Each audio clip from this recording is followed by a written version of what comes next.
ভূত এফএম চ্যানেলের পক্ষ থেকে সবাইকে শুভেচ্ছা স্বাগতম। আজকে 1 মে দিবস উপলক্ষে সকল শ্রমিক বন্ধুদের শুভেচ্ছা অভিনন্দন এবং এর সাথে শ্রমিক অধিকার আদায় হোক এটাই কামনা করে আজকে ভূত এপিসোড শুরু করছি। আজকে যে ভূত ভূত এপিসোডে যে তথ্য তুলে ধরবো সেটা আমার প্রিয় বন্ধু আবু সাইদ স্বপন আমার সাথে ছিল, তাকে ঘিরে এই এপিসোডটা। আজকে আমার বন্ধু আমাকে বললো একদিন যে, বন্ধু আমার শ্বশুর বাড়ি যেতে হবে। তখন বিকেল তো দুপুর 2টা-3টা এরকম বাজে। তো বললাম না, এখন তো শ্বশুরবাড়ি অনেক দূরে, আমাদের প্রতিবেশী উপজেলা বেলকুচি, তো এখানে এখন যাই আমি ফিরে আসতে পারবো না, রাত হয়ে যায়। বললো না, তোকে যেতেই হবে বিশেষ একটা কাজে। তো বললাম আমি যেতে পারি, কিন্তু রাত হলেও আমাকে চলে আসতে হবে। তো আমার বন্ধু বললো যে ঠিক আছে, যেহেতু তোর আসতেই হবে, আমাকে একটু পৌঁছে দে, তুই চলে আসিস। বন্ধুর কথা মতো আমরা যথারীতি পাশের উপজেলা আমার বন্ধু শ্বশুরবাড়ি বেলকুচুতে গেলাম। ওখানে যায় সন্ধ্যা 7টা, সাড়ে 7টা বাজলো আর কি। যাইয়া দেখে যে আমার বন্ধু শ্বশুর শাশুড়ি সবাই আমাদের জন্য অপেক্ষা করতেছিল এবং আমাকে আমার বন্ধুকে যথেষ্ট আপ্যায়ন করে বললো, বাবা আকিব, তুমি রাতে এখানে খাবার দাবার খেয়ে রাতে এখানে থাকো, সকালবেলা তুমি উঠে বাসায় চলে যাও। তখন আমি বললাম, না আন্টি, আমার পক্ষে সম্ভব না। কারণ হলো যে আমি যখন আমার এলাকাতে থাকি, আমার মার নির্দেশ আছে যে আমি যত রাতই হোক আমি কোথাও থাকতে পারবো না, 8টা-9টার মধ্যে বাড়ি পৌঁছতে হবে। তো বললো, বাবা আকাশের যে অবস্থা, আকাশে বৃষ্টি শুরু হয়ে গেছে, এখন তো অনেক সময় রাত হয়ে গেছে, 8টা সাড়ে 8টা বাজে। তো বললাম, না আন্টি, আমার পক্ষে সময়। যাই হোক, আন্টিকে বুঝে বললো যে তাহলে তুমি যেহেতু থাকবাই না, রাতে খাবার দাবার খেয়ে তুমি বাবা থাকলে থাকবা, না থাকলে তুমি চলে যাও। যাই হোক, খাবার দাবার করলাম রাতের, তখন 9:30 বাজলো খাবার দাবার শেষে। তখন বললাম, আন্টি ঠিক আছে, আমি তাহলে এখন যে কোনোভাবে আমাকে যাইতেই হবে। আমি আমার বন্ধু শ্বশুর বাড়ি থেকে বের হলাম। তখন আমি একাই রাস্তায়, ঝিরি গুড়ি বৃষ্টি শুরু হয়ে গেছে। রাস্তায় কোনো গাড়ি পেলাম না পাওয়াতে আমি দেখলাম যে হেঁটেই যেতে হবে, যেহেতু বাড়ি যেতে হবে। আমি হেঁটেই পথ চলা শুরু করলাম। বেলকুচি 8টার দাগ থেকে কান্দাপাড় আসলাম, জানি যে হয়তো কান্দাপাড়ে এসে আমি গাড়ি পাবো। তো কান্দাপাড়ে এসে দেখলাম যে কোনো গাড়ি নেই। ওখান থেকেও আমি পায়ে হেঁটে রওনা দিলাম বাড়ির উদ্দেশ্যে। তখনও গুড়ি বৃষ্টি হচ্ছে, আমার মাথা বা সর্ব শরীর ভিজে গেছে। তারপর আসতেই হবে বাড়িতে। রওনা দিলাম হেঁটে আস্তে মহুপুর নামে একটা জায়গা আছে, বেলকুচি মহুপুর নামে একটা জায়গা আছে। তার পাশেই একটা বড় জঙ্গল ছিল। জঙ্গল মানে বেশ কিছু গাছগাছালি দেখে জঙ্গলের মতো। ওখানে ভয়ের জায়গা ছিল আর কি। আমি এর আগেও গেছি, শুনছি যখন ভয় আছে। তো তারপরেও যেহেতু আসতেই হবে বাড়িতে, আমি ওই জঙ্গলটা পার দিয়ে অলরেডি চলে আসছি। আসলে পাশে দেখেছি যে ফাঁকা জায়গা, মাঝখানে শ্যালো মেশিন আছে, যেখানে ক্ষেত খামারে পানি দেয়। ওই শ্যালোর ওখানে একটা লাইট জ্বলতেছে। ওই লাইটের ওখানে 3টা শিয়ালটা বিশাল আকৃতির শিয়াল। ওই শিয়াল মানুষকে আক্রমণ করে থাকে, সাধারণত মানুষের জীবন নাশেরও কারণ হয়ে যায় এই ধরনের শিয়ালগুলো। ওই শিয়াল আমি দেখছি, ওই আলো আমার শরীরে এসে পড়ছে, ওই লাইটের আলো, ওই আলোতে ওই শিয়ালগুলো আমাকে দেখছে। যাই হোক, ওই শিয়ালগুলো আমাকে দেখে আমার দিকে আক্রমণ ধেয়ে আসতেছে, আমাকে আক্রমণ করে। ওইটা আমি বুঝতে পেরে আমি তড়িঘড়ি করে হামাগুড়ি দিয়ে ওই ছোটো ছোটো গাছ ছিল, গাছের আড়াল দিয়ে হামাগুড়ি দ্রুত আমি চলে আসলাম।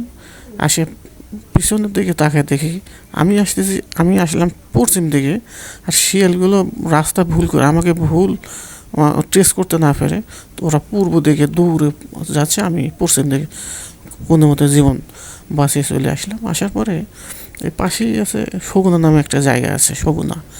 ওইখানে এসে দেখি যে ও ছোট্ট একটা বাজার, ও সব দোকানপাট বন্ধ, অনেক রাতি হয়ে গেছে। তখন রাত 11টা বা সাড়ে 11টা বাজে। তো ওখানে কোনো দোকানপাট খোলা না দেখে ওই পাশে একটা টিউবওয়েল ছিল, হাত পায়ে কাদা, পরিষ্কার করলাম, করে আবার রওনা দিলাম। অনেক পথ ওখান থেকে জনতা হাট আছে, জনতা নামে একটা হাট আছে পাশেই, ঘাটি না ঘোষপাড়া। তো ওইখানে উপরে বেশ কটা গাছ আছে। তো গাছের নিচে আসতেই আমার মনে হলো যে মাথার উপর থেকে ওই সাপ যেমন শীষ দেয়, ঠিক এইরকম শব্দ।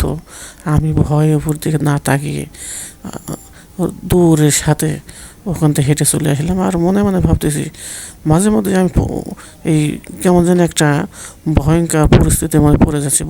বিষয়টা আমি বুঝতে পারছি না, আল্লাহ জানি না কি হয়। জায়গার ভাবতে ভাবতে সামনে আরও চিন্তা করতেছি, সামনে তো আর একটা মহাবিপদ আছে। কারণ ওই ঘাটিনার নাম একটা গ্রাম আছে, ওখানে নদী পারাপার হয় নৌকোতে, তাছাড়া পারাপার কোনো অবস্থাই নাই। আর একটা আছে রেল ব্রিজ, ওকে তো ওখান দিয়ে পার হতে হবে, নইলে পার হওয়ার কোনো সুযোগ নাই।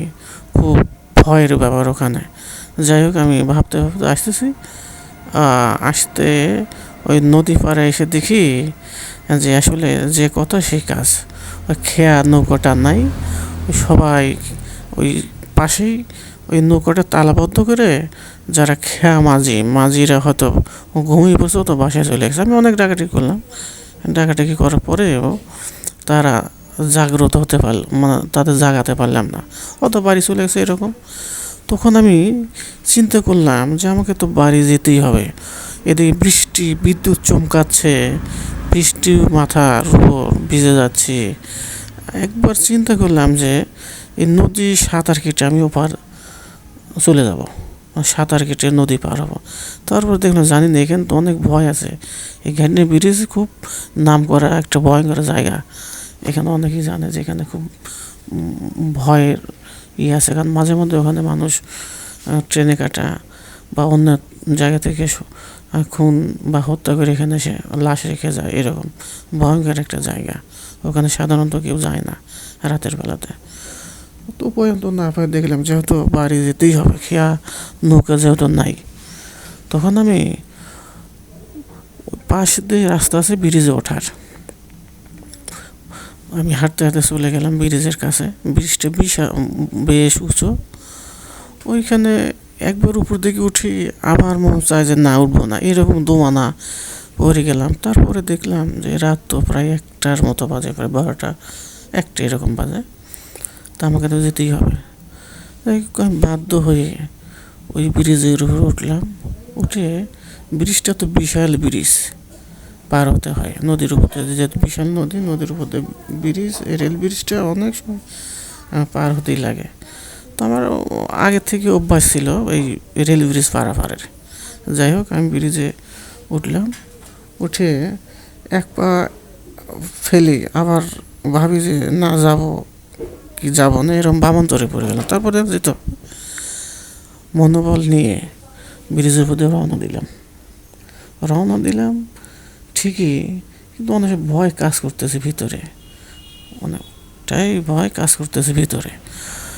তারপরে ব্রিজের মাঝপথে এসে আমার কেমন জানি হাত পা একদম ভার হয়ে গেল। আমি আগে তো সামনে যেতে পারতেছি না, পিছনেও আসতে পারি না। একটা ভয়ঙ্কর পরিস্থিতির মধ্যে পড়ে গেলাম। আর ওই সময় আমার মনে হলো যেখানে অনেক সময় লাশ কেটে ট্রেনে কাটা লাশ পড়ে থাকে, বা এখানে অনেক হত্যা এখানে হয়, বিভিন্ন মানে অপকর্ম এখানে হয়, আমার ওইখানে আরও বেশি মনে হয়ে গেল। তার ওইটা মনে হতো আরও আমি বেশি ভয় পেয়ে গেলাম, আতঙ্কিত হয়ে গেলাম। তারপরে দেখলাম না, এভাবে থাকি তাহলে তো আমি একটা মানে এর মধ্যে পড়ে যেতে, ভয়ঙ্কর একটা অবস্থায় পড়ে যেতে পারি। অতএব আমি ভিতরে সাহস নিয়ে আর সামনের দিকে রওনা দিতেই এই 10 থেকে 15 কদম পার হলাম। হওয়ার পরে পিছন থেকে মনে হলো যে বিকট আওয়াজ, আর আমাকে মনে হয় যে কেউ ইশারা করতেছে, ইশারায় বিভিন্নভাবে সাউন্ড দিচ্ছে, বিভিন্নভাবে শব্দ আমার কানে আসছে, আমাকে ইশারা দিচ্ছে। কিন্তু আমি পিছনে তাকাচ্ছি না, যে না এখন যেহেতু আমাকে যেতেই হবে, আর যেহেতু ব্রিজে উঠেই পড়ছে, পিছনে তাকালে হয়তো আমার একটা ক্ষতি হয়ে যেতে পারে, আমার জীবন নাশের একটা শঙ্কা ছিল আর কি। আমি হেঁটে টানা পায়ে হেঁটে আমি চলে আসলাম ব্রিজের এই প্রান্তে।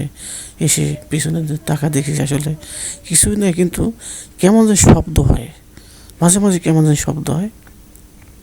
তো তারপরেও ওই এত কিছু মানে শোনা, কানে শব্দ আসার পরেও আমি বুকে সাহস নিয়ে ব্রিজটা পার হয়ে, যখন নিচে কাঁচা রাস্তা আছে, এদিকে বৃষ্টি কিন্তু হচ্ছেই, রিমঝিম বৃষ্টি হচ্ছে, কাঁচা পথ দিয়ে হেঁটে গুচ্ছগ্রাম ঘাটে নেয় পাকা রাস্তায় যখন উঠলাম, তখনই আমার ধরে প্রাণ নিল, যে বুঝে আমি আজকের জন্য বেঁচে গেলাম, হয়তো স্রষ্টাই আমাকে বাঁচিয়ে দিলেন।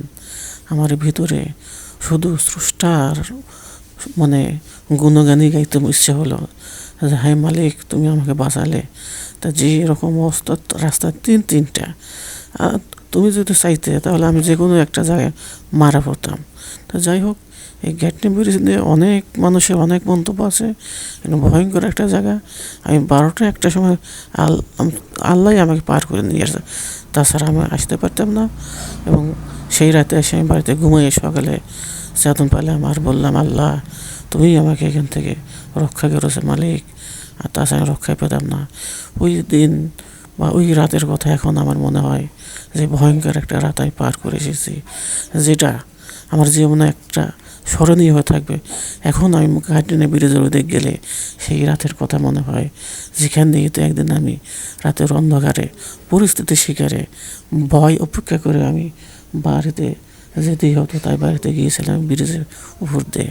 যাই হোক বন্ধুরা, এটা একটা মানে বাস্তব ঘটনা আমি বললাম, আশা করি এটা আপনাদের ভালো লাগবে, এবং নেক্সটে আরও আমি আমার বাস্তব অভিজ্ঞতা থেকে আপনাদের সামনে এই ভূত এপিসোড উপস্থাপন করব।